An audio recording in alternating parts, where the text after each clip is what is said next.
He hit me so hard my vision went white. The elbow cracked against my neck, driving me back into the wall.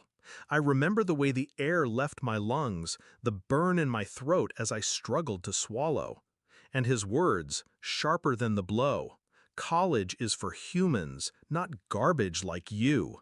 Brains are wasted on trash. Then my mother's laugh, a cold, brittle sound that snapped something inside me. Finally, she said, "You match the zero you are." I didn't argue, I didn't cry, I smiled. And in that silence, my revenge began. I wasn't always their punching bag. Once, I thought, if I worked harder, earned better grades, stayed quiet, they'd see me, they'd love me.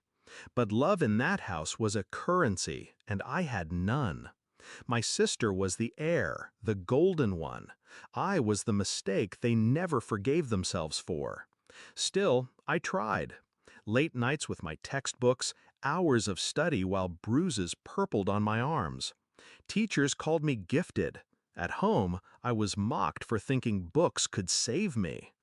The night of that elbow strike, I stopped being their victim.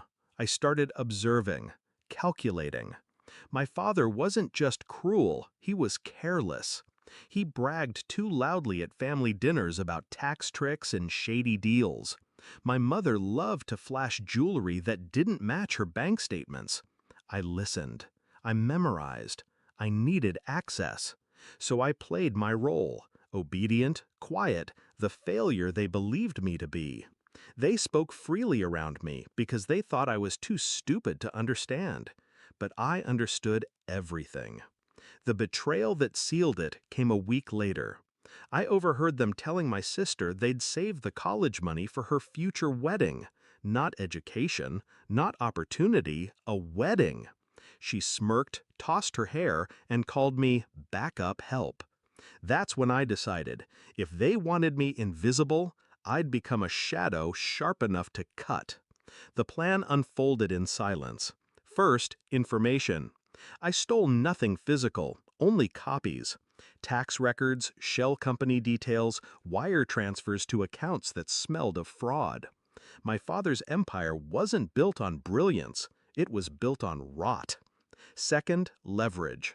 I gathered evidence methodically. USB drives hidden inside hollowed-out textbooks, screenshots of my mother's texts to her friend about selling fake jewelry to her own clients. Third, patience. I let them believe they'd broken me. I kept my head bowed, my words clipped, my movements small. The more invisible I became, the more reckless they grew. The moment came on my 18th birthday. They forgot, of course. But I didn't need a cake. I had something sweeter. My father stormed into my room that morning, furious about a client threatening to pull out. "Fix it!" he barked. "Call them! Do something useful for once!" I looked him in the eye, calm, steady. "Why don't you let Emily handle it? She's the heir, right?" The silence after that was a victory I tasted like wine. Within a week, the cracks widened. One client, gone, then two, then three. I never lifted a finger to sabotage them, I simply withheld.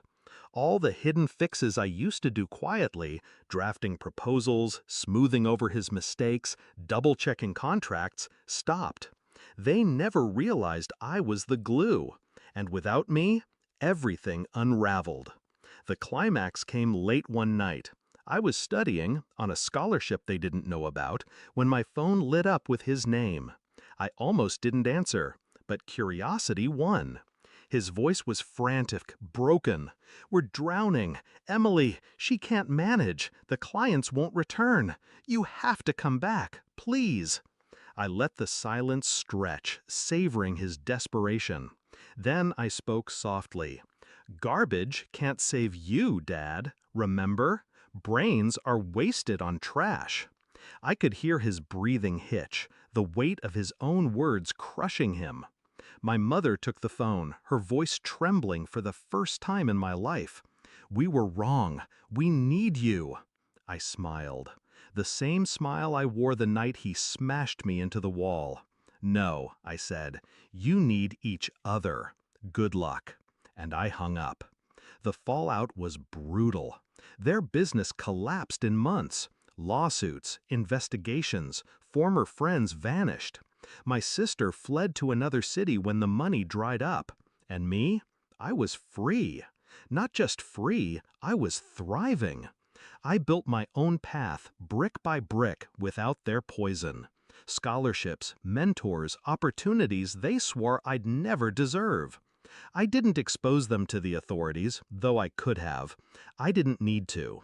Watching them devour themselves was enough.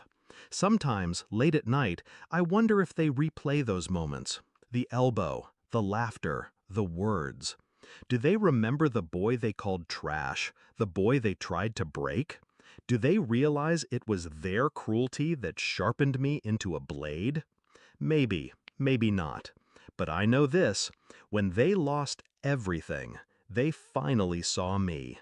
Not as garbage, not as a zero. They saw me as the storm that ended them. And I never had to raise a hand.